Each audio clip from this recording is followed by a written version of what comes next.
To a new edition of the Patriots Beat podcast here on the CLNS Media Podcast Network and on Patriots Press Pass. Live mock draft show 2.0. Evan Lazar, Alex Barth with you as always. And we are going to take you through our second iteration of a Patriots mock draft here, going all 7 rounds, every single pick. We're going to talk about the board. We're going to maybe make some trades. We're going to have some fun with it.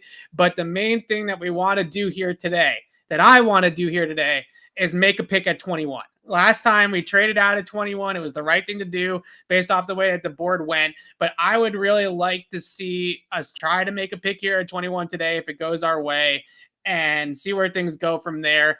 I feel like at this point, Alex, the overwhelming consensus is that the Patriots are going to trade out at 21. Now it's becoming almost too much of a hot take, right? Or too much of a take, a hot topic, I should say, and too much of a group think that maybe they actually do something different with that pick than what we're all anticipating. So we're going to get into that. We're getting into the mock draft. Let's get right into it. Not much else going on, so we can just pull the mock draft up right now.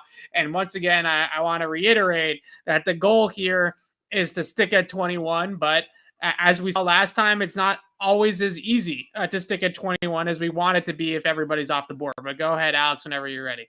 All right, so I'll just let people say we're going to use the same settings we used last time. We're picking as the Patriots. I'm doing this as much to make sure I got everything set. 7 fast. All right.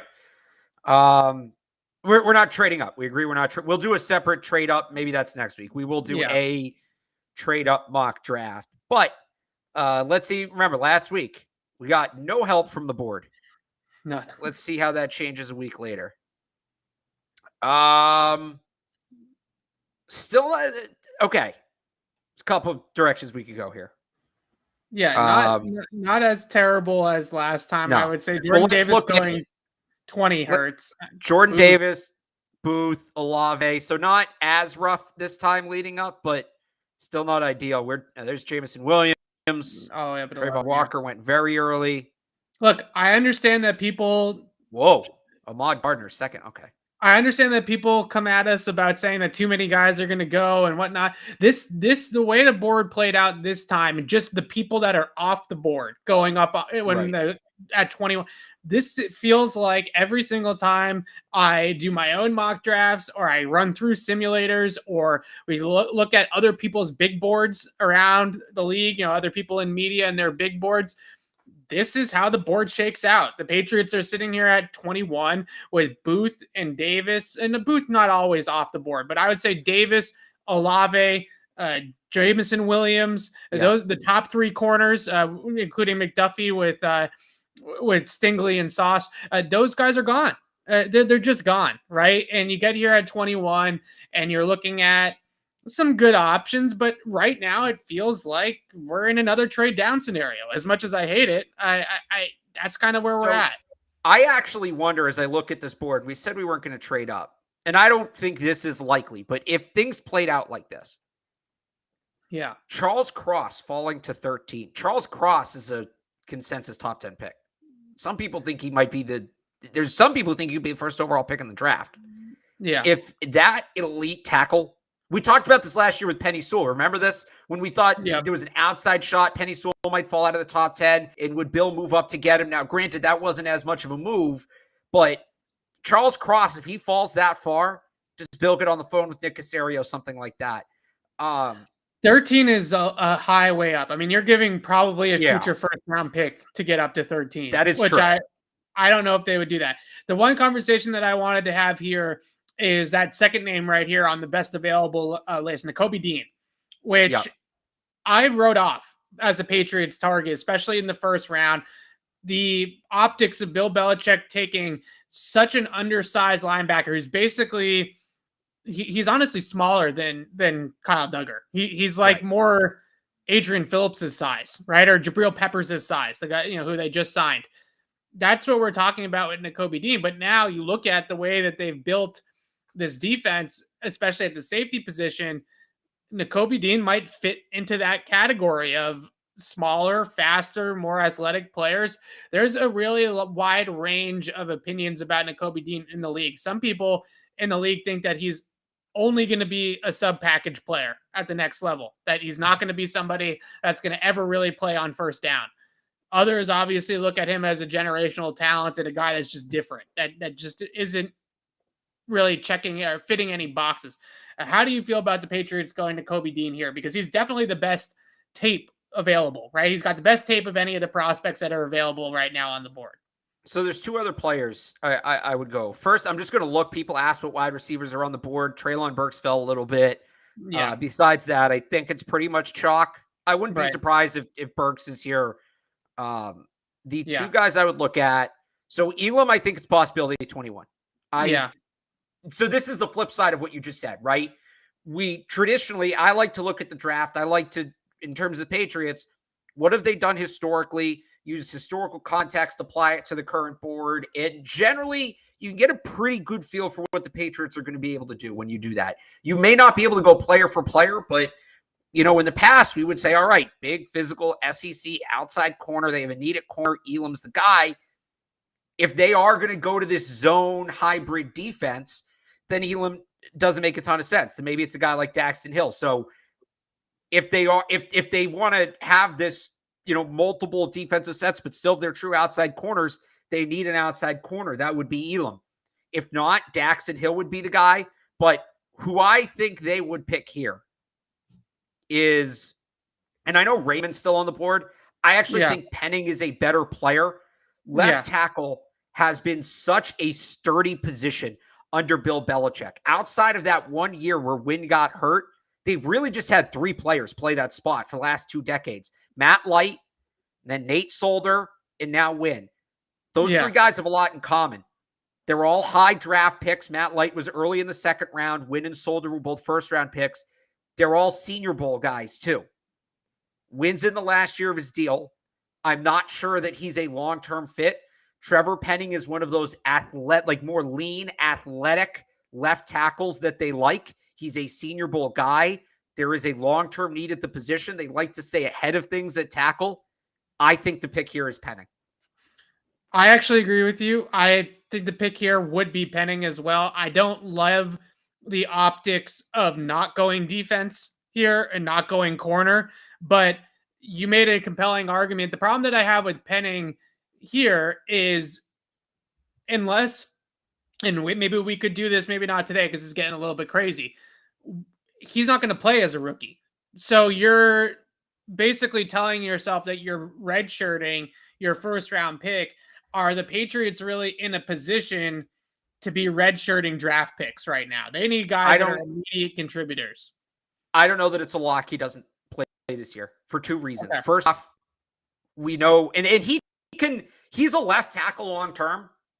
He could be a functional right tackle, right? So between Trent Brown's injury history, Isaiah Wynn's injury history, but what are the odds both of those? He's not coming into camp as a day one starter, is my point. But so what I would say on top of that, and I'll bring back something I've said since early in the offseason. Let's say he comes into camp and looks really, really good. And then some other team somewhere loses their left tackle. Suddenly you can move Isaiah Wynn and maybe pick up some serious value.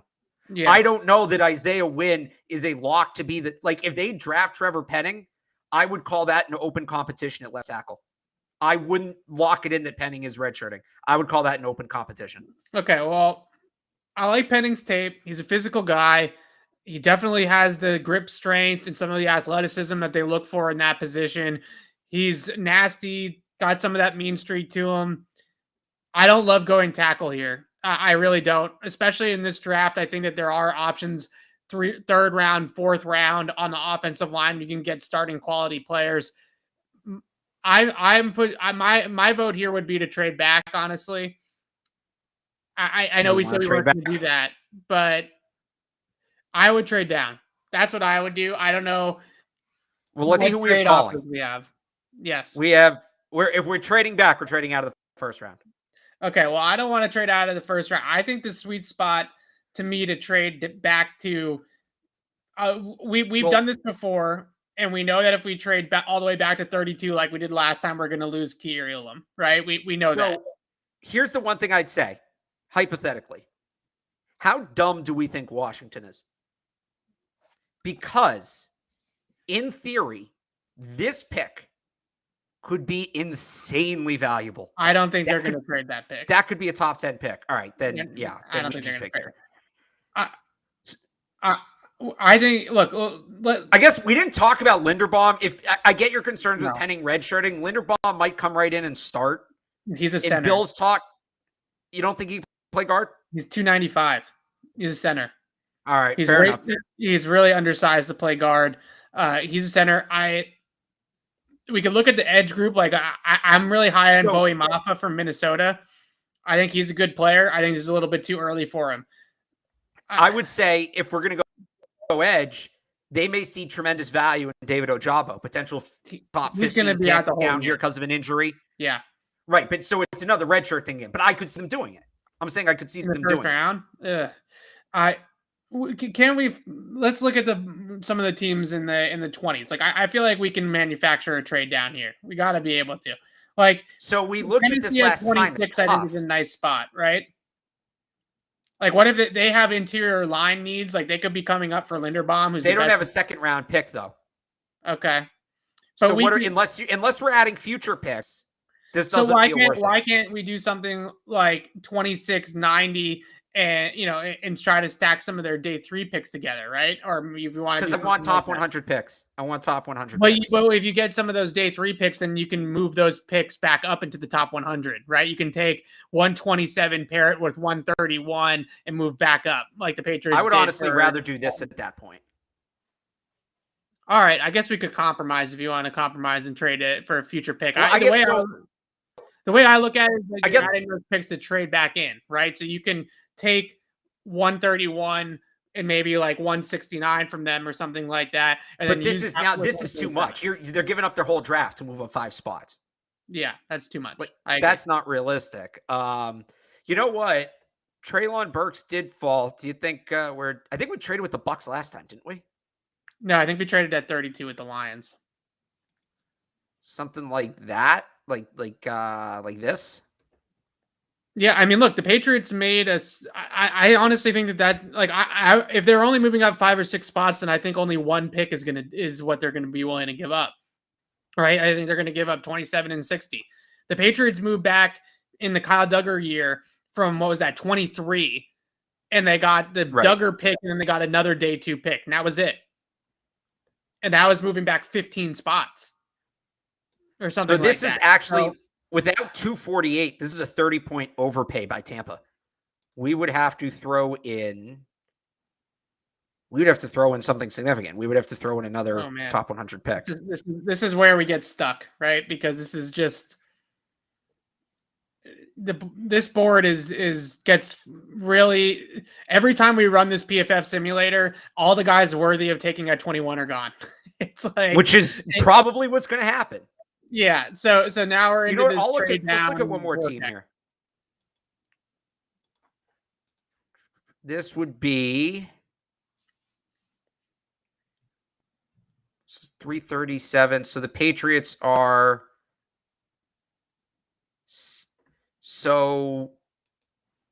this would work.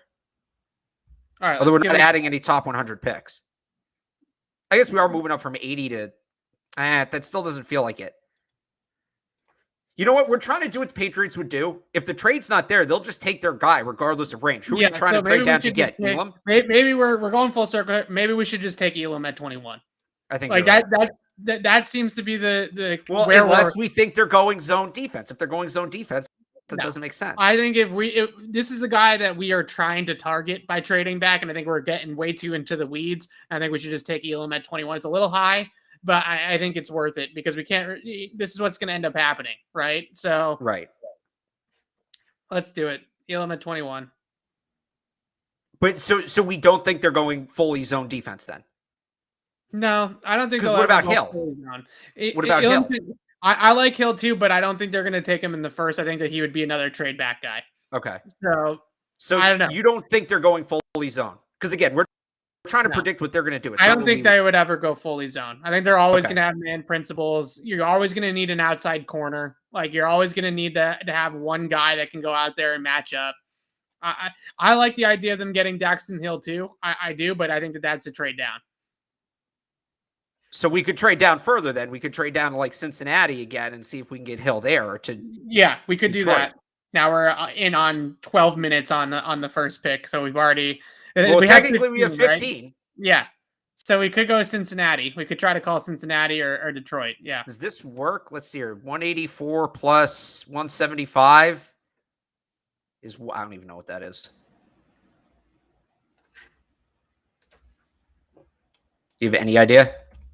What? 184 plus 175, 359. Yeah, that's a gross overpay by Detroit. So that's probably not it. I think it's 32 and 66. I think that's the trade. That works. Yeah. Do we want to do that and see if we can get Daxton Hill? Or maybe Elam falls. Maybe we can get Daxton Hill at that spot. Boye Mafa, I think, is a good option there. So let's do it. All right. So here we go. We're trading down again. This is it? Yep. This is it. I don't care. Damn. Just tell them they're taking it. Throw in 210. Just force the trade. I'm not forcing it. We're doing this for real. They don't want to do it. This is what happens. This is a fair trade. The fact that it's not taking it is ridiculous. Like this. Let me see. This is a fair deal. 184 plus 76 is 260. Pat's pick value is 261. All right, I threw in that other pick. This is actually like spot on the trade chart. Fine. Yeah. Everybody's gonna make fun of us for forcing the trade. No one's gonna make fun of us for forcing the trade. All right, there you go. Here goes Daxton Hill with the next pick. All right, so did he actually go? Evan. He did. He went at 31. Where did Kyer Ilum go? Did he go up here too? He went like 23. Okay, so this board is telling us that Kyer Ilum is at 21 is not a gross overpay.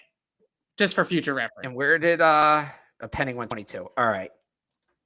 I really like Boye Mafa here. I do. Is he going to play year one? That was the whole thing. Is he going to play year one? Yeah, absolutely. They just got rid of Kyle Van Noy. They still haven't re-signed Dante Hightower. They need that Van Noy Ninkovich edge position, right? That hybrid edge role. Boye Mafa checks that box through and through. He can play edge, he can rush the passer, he can drop, he can set the edge. I'm going to have him in one of my mock drafts because I know that this is a guy that not a lot of people are talking about. And I just feel like he's somebody that checks a lot of the things that they want in that specific hybrid outside linebacker role that they really don't have anybody on the roster who's a great fit for. We can talk ourselves into Ronnie Perkins being in that spot, but I don't really love him playing there. And you can also forget about Josh Uche playing there. He's not going to play strong side linebacker, right? He's not going to play over the tight end. Mafa, 260, really good 40 time, really good athlete, tested out the nose at Indy at the combine. And like I said, has that nice blend of that 3 boxes checked: rush the passer, drop, and set the edge. Not the pick that anybody wants, not the sexy pick. Other than that, we lost the guys that we wanted here. So I told you, I tell you. I mean, Keon Green's still here. There's a day one starter. Ugh. All right, I think you're the one who wanted to trade down. So if it makes your pick, if you're going to own it, that's your pick. Everybody in the chat wants us to restart. It's not our fault that the board literally does this all the time. Like this is. Oh, I don't know. We need to trade down there. We said we weren't going to trade down. We probably should have just taken Elam. But all right, if is the pick. All right. All right, now we have 2 more picks here. I was kind of hoping Green would fall. All right, so here's what we got for wide receivers. Christian Watson is still on the board. Yeah, I also like Alec Pierce a lot for them too. Watson's better, though. Watson's better, but I didn't think he would be here, to be honest with you. Here's what we got for corners. Roger Mccreary is interesting right here. Roger Mccreary is interesting. I think that their needs really push up a guy that has some more size than he does. They got a lot of guys like Roger Mccreary already in terms of measurables, already on the roster, right? I mean, he's basically like Jonathan Jones. So, tackles are some guys I think we can wait a little bit. And what am I missing? I like going Christian Watson here too. There was linebacker. I wanted to look at linebacker. I like Christian Watson here. I don't know. I like Christian Watson here too. I like Christian Watson. This is a great spot for him. All right. That one was easy. We actually agreed. That was the easiest pick we've made in two of these mocks. All right. We got screwed in the first round again. I think we go tackle or corner here. So I know that a lot of people are going to lose their shit when the Patriots do this, but would you be surprised at all if they reach on Zion McCollum? Because I wouldn't be surprised at all. And that actually makes me feel a lot better about skipping on Elam.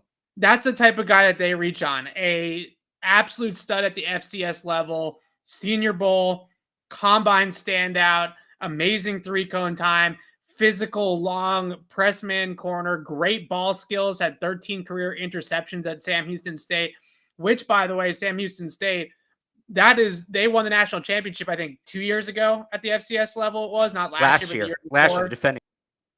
Right. So that school has played the best of the best in the FCS, right? This is not right. This is way different than even like Lenore Ryan at D2 or something like that. This is a school that plays all the good FCS teams every single year and won the championship a year ago.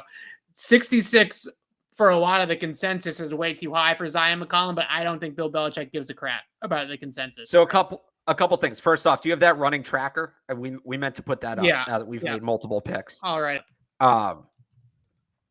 The one interesting thing, I wish we'd gotten to have this conversation, George Pickens went just before. Pickens or Watson, if it gets to that point, I don't know that both of those guys reach 54, but that could be a really interesting conversation. In terms of, like, I think they might reach on McCollum, but could they get him at 85? They probably could. This is what we've done so far. So, like, that's the thing. I wish, like, Nicholas Petit-Frere was still on the board here. He'd make a ton of sense. I don't hate – you're going to need to add a extra third-round pick, by the way. I don't hate Max Mitchell. Max Mitchell's an interesting player.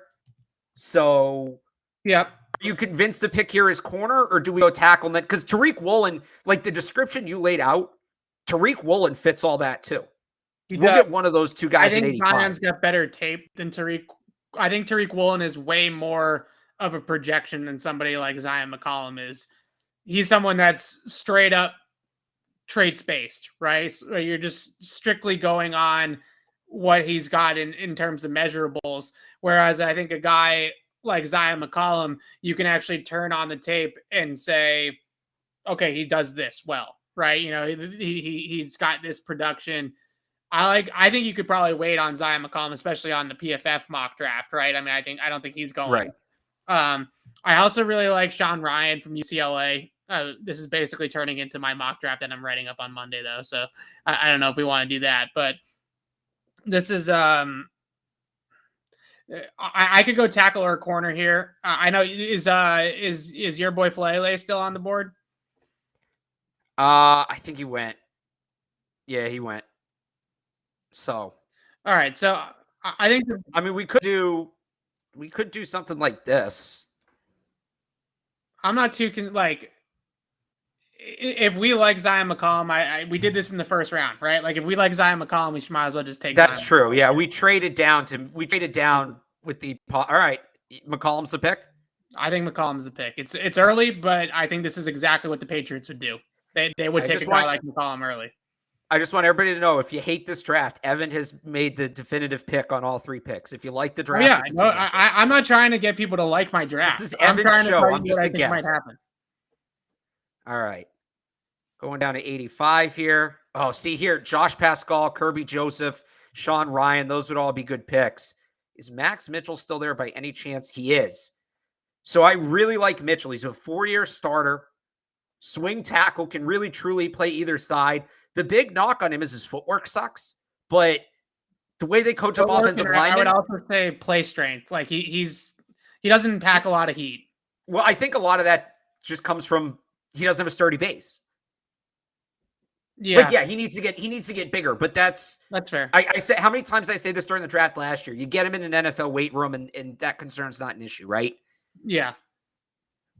Think you're making this pick for Max Mitchell to potentially compete to start at left tackle in 2023. I just wonder if a guy like Max Mitchell, to me, at least right now, the way that he sizes up is more of a zone blocking scheme type of guy because he's not the big people mover tackle that they typically want, especially on the right side. I guess if you put him on the left side to be a little bit more athletic, that would be fine. But I mean, he's not big enough to play the right side in New England. No, he's not. He has to be a left tackle. What I like about Sean Ryan here is the versatility, right? He can play guard and he can play tackle. Well, he's off the board. Oh, he's gone? Okay. He went with the last pick, like before this one. Okay. So somebody in the chat did say double up at wide receiver. I would like to do that, but I think it's more. I don't hate adding a slot. I think it's more in the 4th round. Okay. I think 2 top 100 picks when you have the need at tackle is a little much. Let's look at the rest of the O-line board here. So they do have, this is just guards. They do have a need at guard. They might like Cole Strange. I could see them liking Cole Strange. Hang on. I want to pull, what are the other, like linebacker? Or maybe like D-line. Tackle, safety. Yeah. And yeah, I'll throw D-line on there. So here's what we're working with. Here's the thing about Cole Strange that I find very interesting. Cole Strange played some center. Remember last year when Bill gushed about, having that extra pair of center eyes on the field can make a difference? Yeah. I wonder if he'd make a point of adding a collegiate center to fill that guard role. I think that a guy like Cole Strange could play day 1 guard. Like, I think he could be your starting. Yeah. I also think Luke Fortner could be that too, though, which you might be able to get in the 4th round.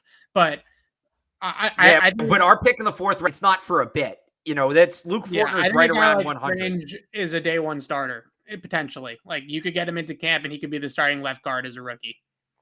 Well, if you're going to take a day 1 starter at 85, that's a pretty darn good pick. Yeah. So, I wish that he could play tackle too in a pinch, but I guess I'm being a little bit he did in college. I think like as a depth option, he could. Yeah. He's not going to start, right? Yeah. But all right. So Cole Strange?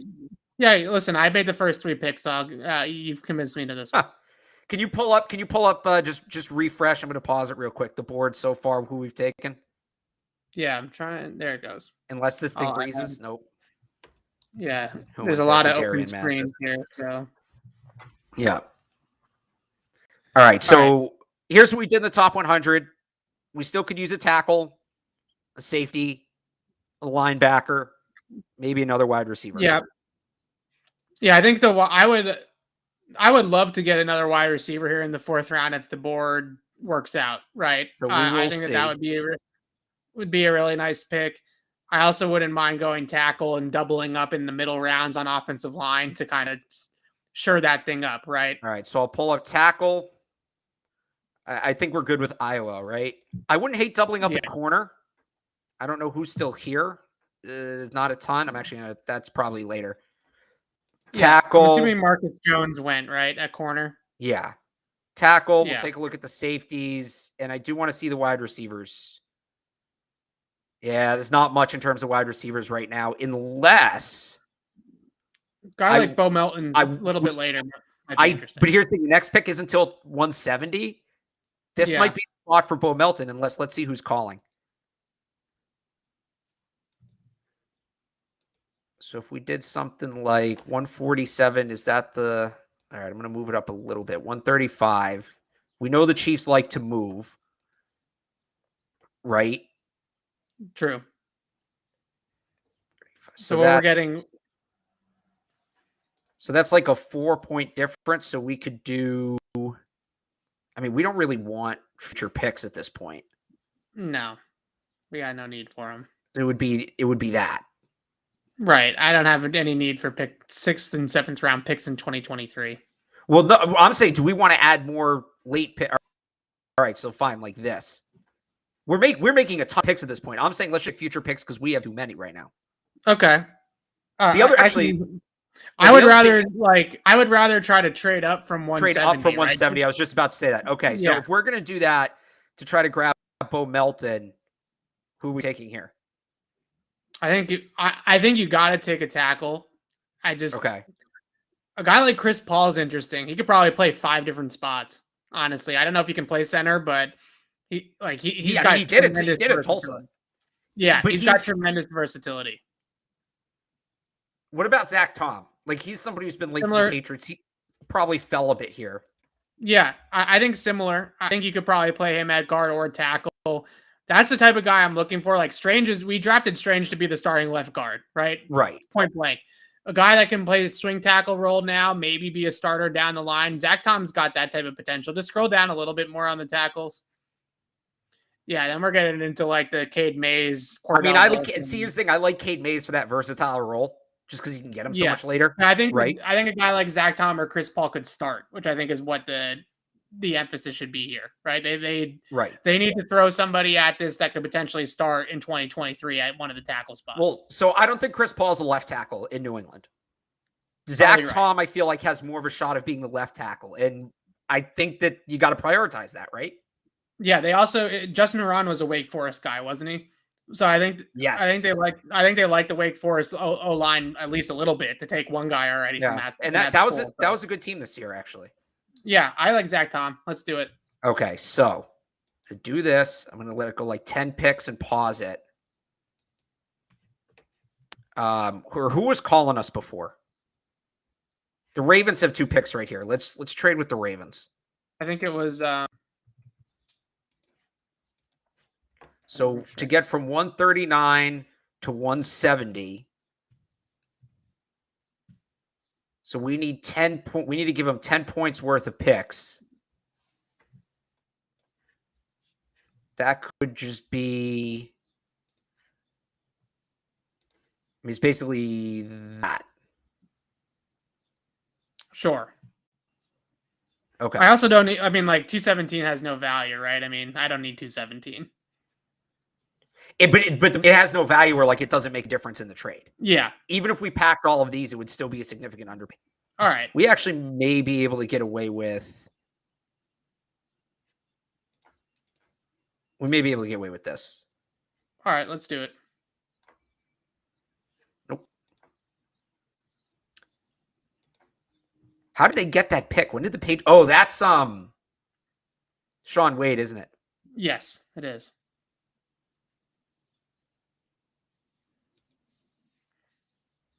Cool.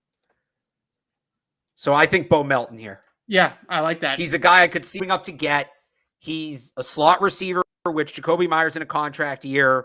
He's a kick returner. He's a punt returner. We already got our X receiver in Christian Watson. Yep. Makes a ton of sense. Yeah, and he can carry the football. He could potentially return, I think, as well with his skill set. So yeah, I thought I said that. Yeah. Oh, okay. Yeah, it definitely killed the 3-cone. You did. Yep. All right. And now we go a while without a pick. That's fine. I think we're into the territory now. Maybe try to get some guys that are, going to contribute. Special teams guys. Safety, special teams, that type of thing, right? Actually, have we had a good enough draft, Evan? He's not going to be on the board here. It doesn't matter. He's not realistically going to be on the board.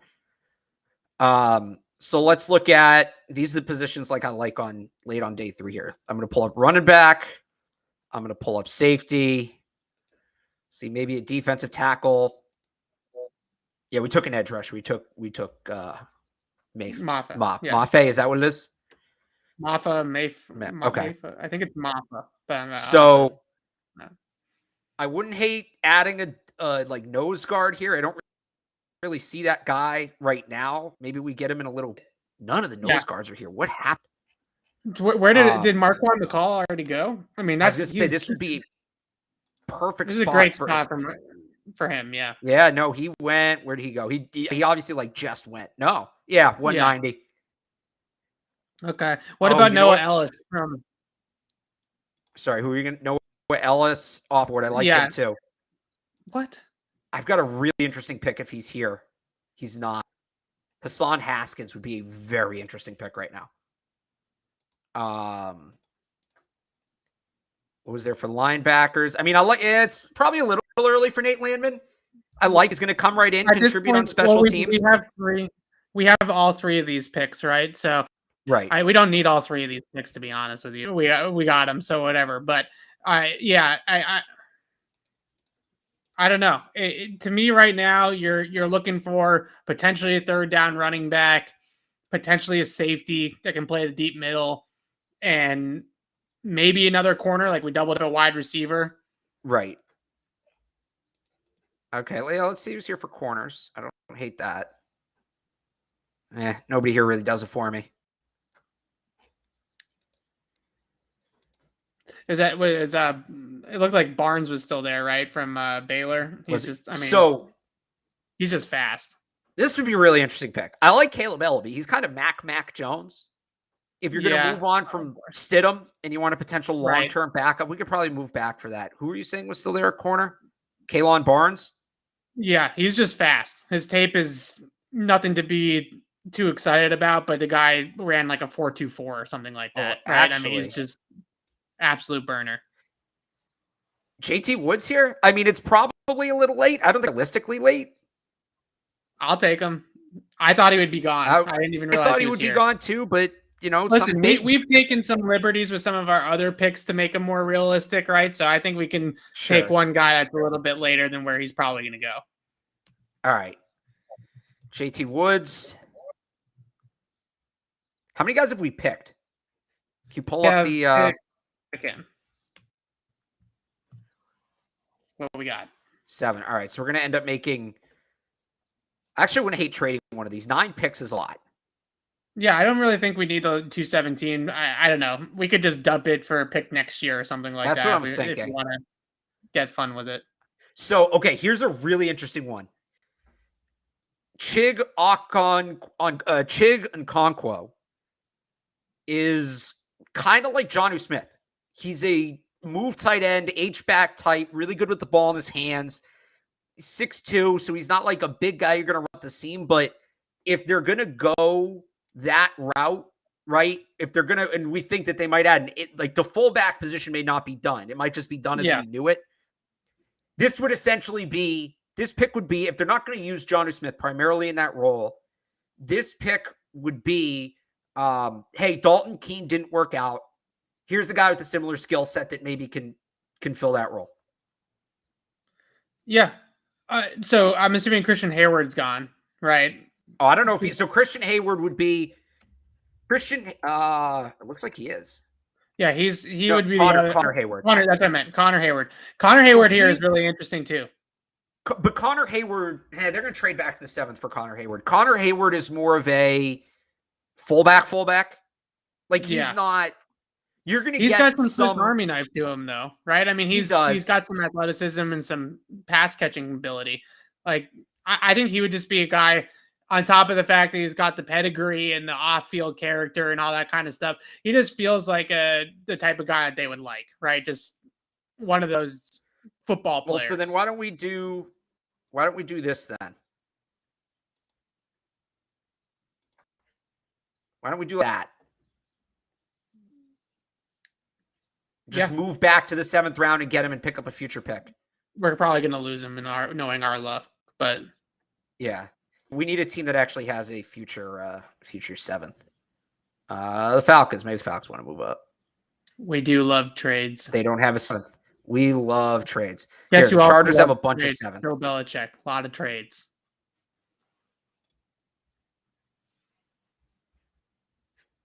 $236. Yeah. They don't. Here I go. Like, perfect being the enemy of good, trying to get these 7th round picks right.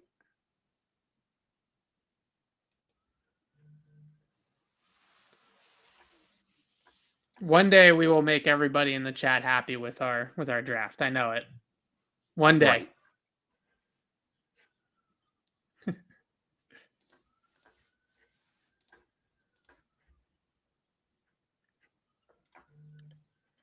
I'm trying to like get a fair trade here. None of these teams have their own picks. It's very annoying. You're thinking too much. Boom. Here we go.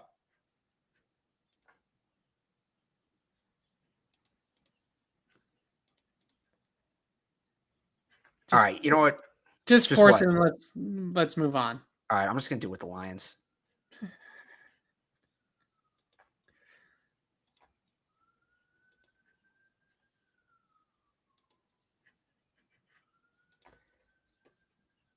All right, now we have this pick. Oh, Charleston Rambo would have been interesting.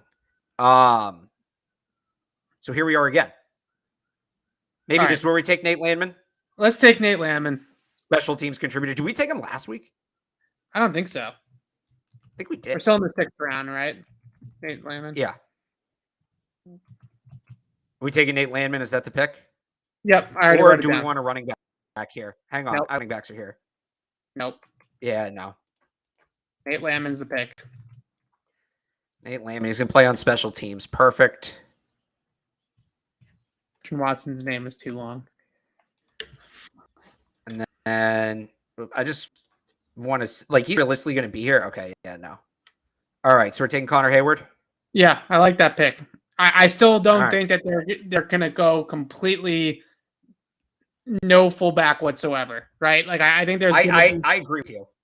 There's going to be some sort of role that resembles a fullback. Absolutely. Yeah. All right, let's put this up. We took, let's call him a fullback. Connor.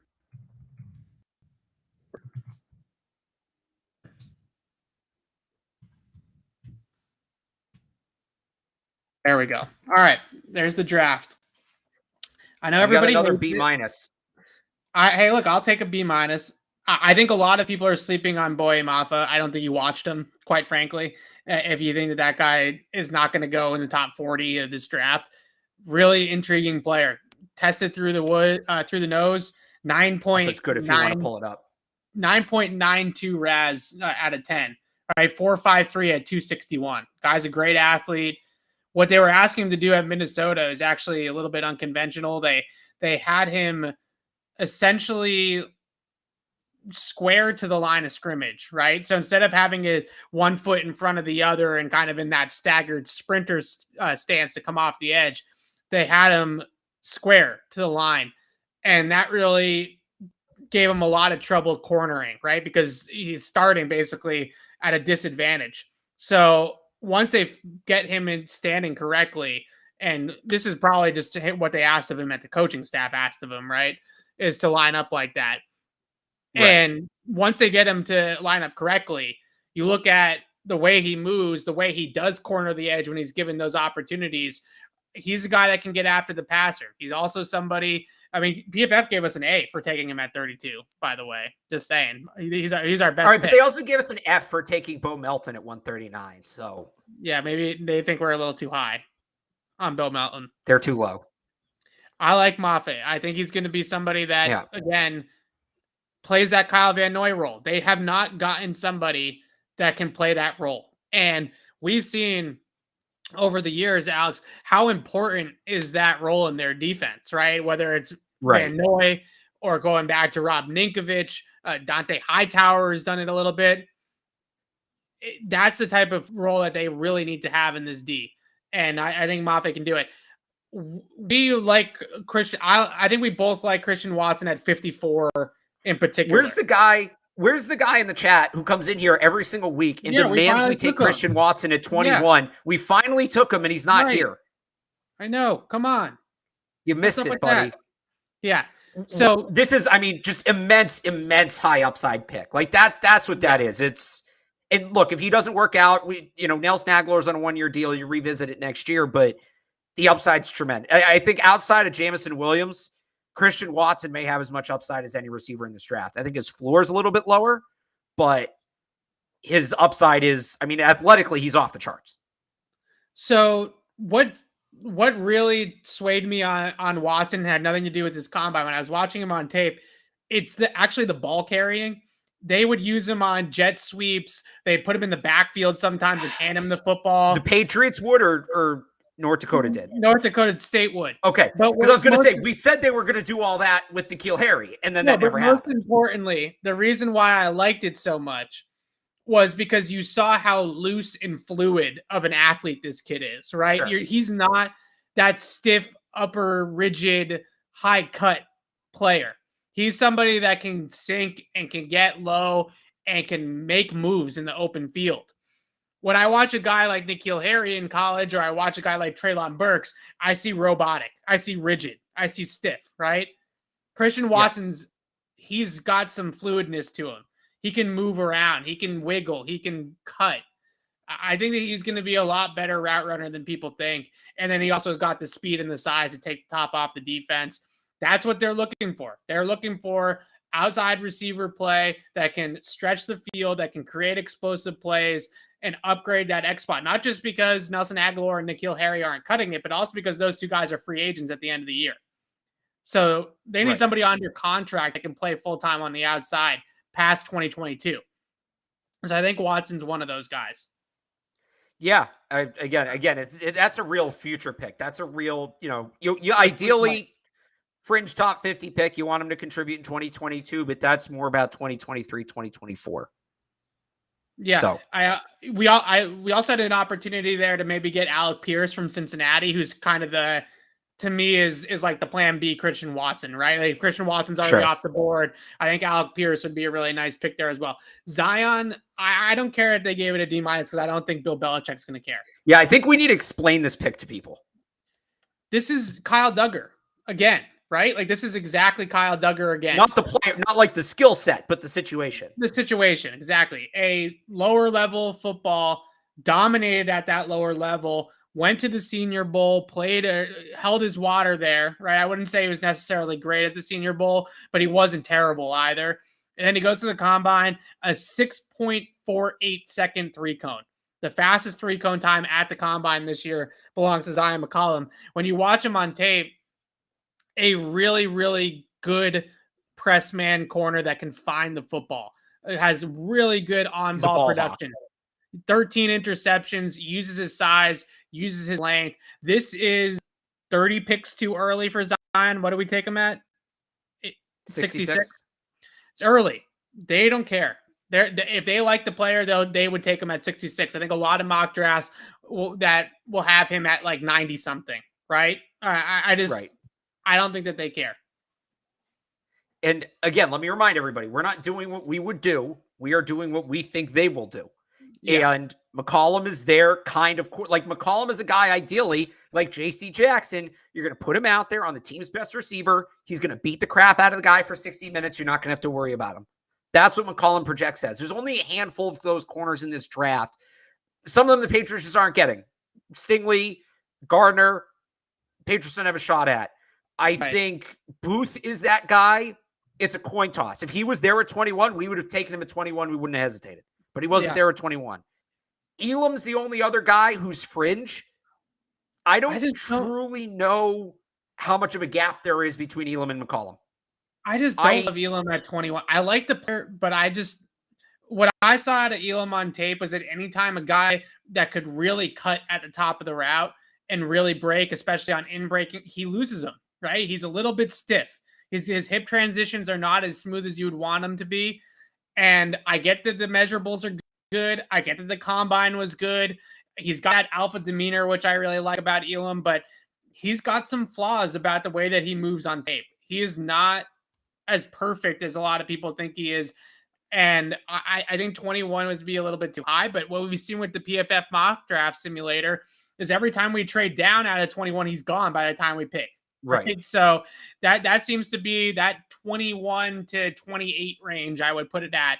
Kansas City's got both those picks at the end of the first round, right? They got he's not getting past there. Right. Kansas City's taking it. Right. So that's where we're at. And again, I don't necessarily think he's worth that reach when a guy like Zion McCollum or Tariq Woolen is on the board. Right. And I don't think the Patriots will see it that way. I do want to go back real quick. Yeah, go ahead. Go ahead. I just want to go back to Tennessee too. Is another one, yeah. Another long. He had a rough Senior Bowl, though. Yeah, he did. He had a rough Senior Bowl, and that's not in terms of the Patriots. If we're projecting the Patriots, that's something they're going to weigh in. I just want to backtrack to Christian Watson before we move on because I kind of brought this up during the draft and we glossed over it. George Pickens went 50th. We took Watson 54th. I don't think both of those guys make it to 54. It might be a case where neither of them do. Yeah. But hypothetically, if they do, I mean, those kind of feel like if they're going to go second round receiver, those are the guys. Yeah. Yeah. If they were both on the board, would you still have taken Watson? I don't know. That's tough. I hope Watson. We get that at least one point in this because I'd love to have that discussion. That's why I'm bringing it up now. I don't know that we're going to get that chance the way we do these mocks to have that discussion. This maybe next time we try a different simulator just for shits and gigs because we keep on getting screwed at the top of the draft by this one. I don't know. All right. Next time we're not trading down at all. We keep saying that, but then we get to 21. It's like, do you want to take Bernard Raymond or Kier Ilum at 21? I mean, it's high. I would have taken Penning. I told you I would have taken Penning. I know. I see what you're saying with Penning, that there's an opportunity to potentially have him start or have him play as a rookie. It just really feels like this Patriots team, especially with the fact that they didn't really do much in free agency, they need to be drafting guys at the top of the draft that are going to be plug and play players, right? It doesn't necessarily need to be a superstar, but a guy like Mafe, I think you can put him in on the edge and he can play year one. Christian Watson, you can put him at the X and he can play year one. Zion McCollum, maybe a little bit more of a project, but now we're getting into the third round. I think at the top of the draft, I just stress that I think they need to have somebody in there that's going to play right away. Now, you could definitely talk to me about them taking a guy like Penning at 21 and then on day 2 calling somebody up and trading Isaiah Wynn for another pick. I thought about saying, why don't we do that now that you can trade players on this simulator? Maybe that would make. I thought about that. I would be more inclined to think that would make more sense, right? I think that's sure. Yeah. All right, let's go through the rest of this draft here. Cole, so we do think we got a starting lineman though in Cole Strange. Yeah, I do. I think that's a guy that can come in and play guard right away for the Patriots. Really interesting, fun player in terms of that guy. He wears his hard hat, right? He just brings it every single game. Great motor, great tenacity. I think he's got far more upside, but we talked about that having a guy that can play in there that has some center experience, that kind of knows protections, know the line. They really did well with that with Ted Karras in the lineup. And I think Karras also is maybe underrated in terms of his physicality and the nastiness that he brings to the table. I think Cole Strange is a lot like that. Yeah, and I think I said it when we were talking about this during the draft, and I'll say it again. Belichick talked about the value last year of having David Andrews and Ted Karras, who are both centers. Yeah. At the line of scrimmage and what that means for pre-snap communication and pre-snap identification. Strange was primarily a guard at Chattanooga, but he played some center. I don't know that he's going to have the same impact that Ted Karras did, who played center in the NFL for a full season, but you do get a little bit of that. So that one's interesting to me. Yeah, I agree. I like that pick. I love Zach Tom too, because I'm really high on Sean Ryan from UCLA, but I think Zach Tom has a similar projection to the NFL where he has an opportunity with his movement. He's really quick. He's really agile. He can move laterally. He can get out of his stance. I think he can play guard or tackle, which I think is definitely something that they need to have here, because whether it's playing him at left guard or it's backing up Isaiah Wynn and Trent Brown or potentially starting there down the road in 2023, they need somebody that can play both inside and outside. And I think Zach Tom can definitely do that. Has the athleticism to certainly play tackle, even though most project him inside the guard just because that's probably where he's going to be his best possible self. I think that there's going to be plenty of reps for him at tackle if they take him in training camp and things like that as well. Yeah. And then we moved up to get Beau Melton. I think this is the first time we've moved up between the two drafts. Melton's the kind of guy they'll move up for. He can play the slot, but he can play it vertically. Yes. I think getting a more vertical slot guy with the way Mac Jones played at Alabama would be a big help. He's one of the fastest players in the draft. He gives them some much needed speed on offense as well as lateral quickness. Great with the ball in his hands. He can return kicks. Was a star at the Senior Bowl, was a star at the Combine. This is probably my favorite pick in this entire draft. I know, even though we moved up to get him, is Beau Melton. Of course, they gave us an F for it, right? The worst grade is the pick that we like the most. What I really like the most about Beau Melton, other than the ball carrying, because he can return, you can hand it to him, he can jet sweep, he can do all those types of things, screens, whatever. What I really liked about him was his transitions down the field on his vertical routes. This is a guy that really gave corners problems and safeties problems too, guys that playing off the line of scrimmage, just setting them up in his stem, and then just post corners, double moves, things like that, breaking those off. And guys just can't stick with him. He's just too quick, too sudden, too fast in those transitions at the top of the route. So I think that he's going to be a really interesting and fun player for them. I think he has a little bit of Isaiah McKenzie in him, but I think he's maybe a little bit more complete. I think he can run more routes than Isaiah McKenzie can, but that's the type of player that I think a lot of people are going to compare him to if he does get drafted here. And he went to Rutgers. So we got a Rutgers guy, which I think is going to start happening again. So checks a lot of boxes. Yeah, Greg Schiano back there. Yes. I like the JT Woods pick too. He's going to come in right away, contribute on special teams, adds a lot of speed on defense, is somebody who could potentially play that deep safety role when Devin McCourty moves on. Highly instinctual player. Like, he just kind of is good at figuring out where he needs to be in the moment. Another guy we said that about coming out was Kyle Duggar.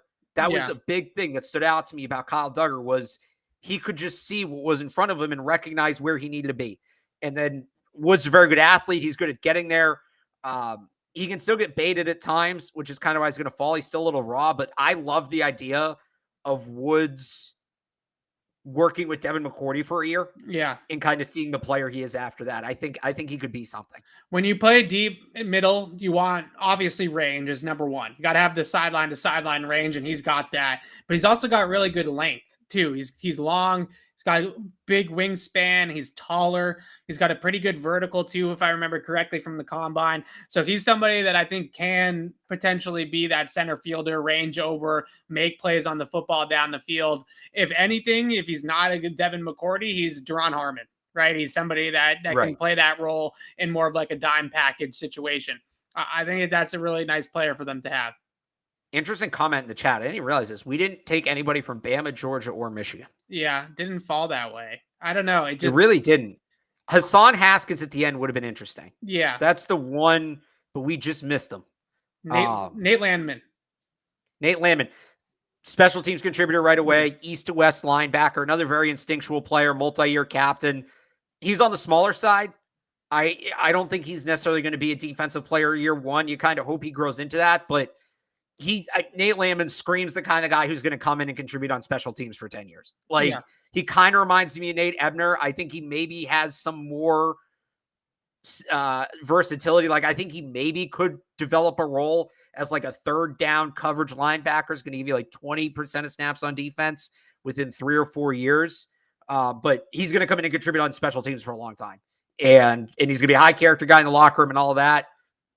That's who they want. They want those guys in the 6th round. It would make sense. So that feels like a very them pick. The way that I see it at linebacker, and Mafa's an edge, right? He's an outside linebacker on the line of scrimmage player.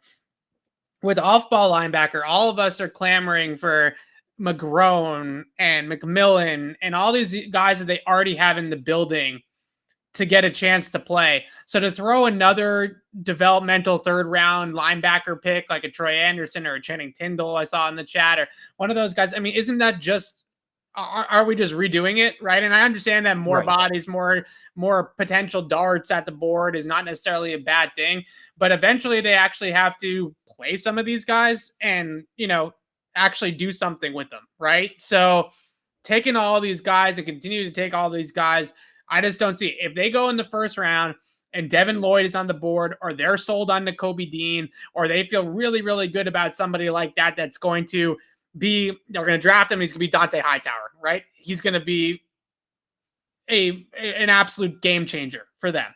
Changes the deck. That's totally different.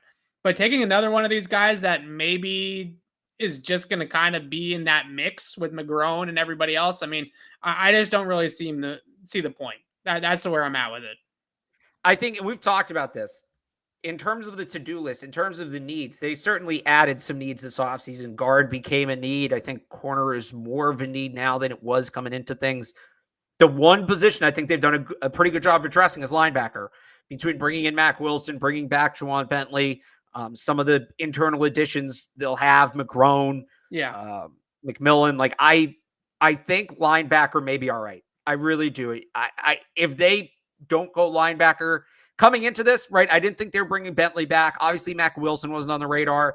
Like, take those two out. All right, I forgot about linebacker has to be a top. Right. You take those two out. Linebacker has to be a top 100 pick. Now, I put it more in that luxury need category. Yeah, it's really a luxury need that, again, I feel like if they feel that somebody like Devin Lloyd falls to them at 21 and he is going to rewrite the entire defense, like he's going to be the pillar of the middle of the defense for the next 10 years, then you obviously still take that guy because they don't have that guy currently on the roster. Right. But if you feel like it's just another potential contributor. And I also look at it and say, you're going to play 2 inside linebackers. One of those inside linebackers is only going to play like 35% of the snaps because he's coming off the field in passing situations for a defensive back. So you have these guys like Phillips and Duggar and Jabril Peppers. Those guys are going to be the ones playing on third down. So to take another first down linebacker when they already have a million first down linebackers, like I just don't really see the point. Connor Hayward here. I like this pick. They like, especially at the end of the draft, like the story goes, the famous story with Julian Edelman, that they took him and they said, oh, we'll just figure you out, right? We'll just put you somewhere. Right. We'll figure it out. That's what I feel like with Connor Hayward too. Like he's technically a fullback, tight end, whatever you want to call him, but he's just a really good football player that comes from a blue blood family of football players and has a really good high football character. And I just think that they're going to like the guy that he is, and whatever role he ends up developing into, they'll figure out a way to get him on the field and how to use him. Yeah. And again, if they want to go with that more move fullback, Hayward's going to allow them to do that. Well, at the same time, he can contribute as a blocker. If they want to have him be a lead blocker on the goal line, he'll be able to do that. Yeah. Yeah. It really a good player for their type of scheme. I still don't, I know Jakob Johnson told the German paper that and all that kind of stuff. I'm still not sold that they're not going to have something that resembles a fullback, right? Like they're going to have, whether it's different, that's a different story. He said they won't have, he never said that they told him they won't have a fullback.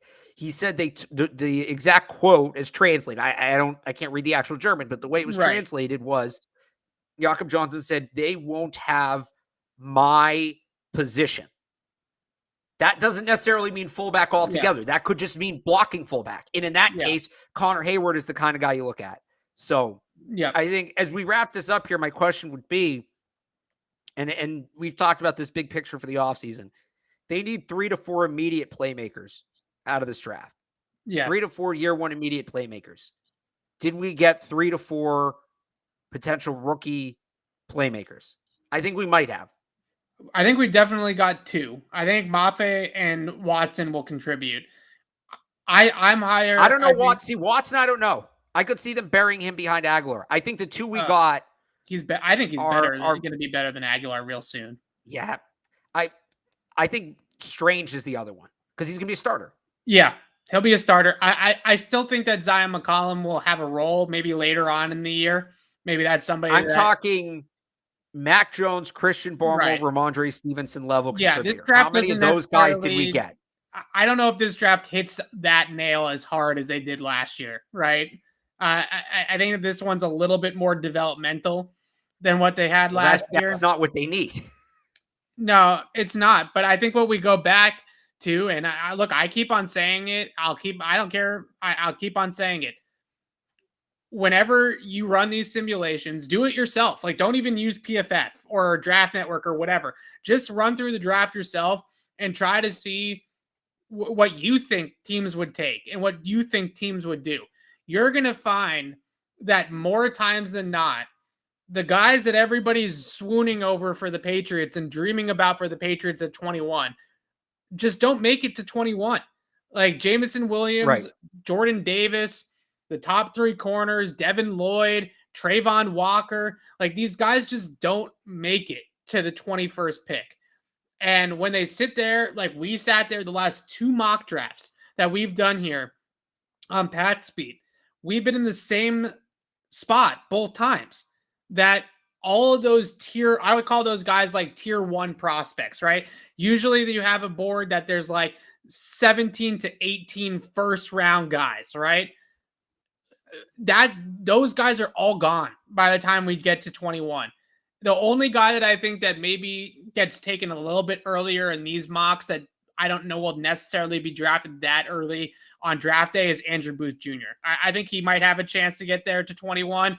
Pretty much everybody else, I think that they peg Olave, Jamison, Jordan Davis. Like, I just don't think that those guys are going to be there.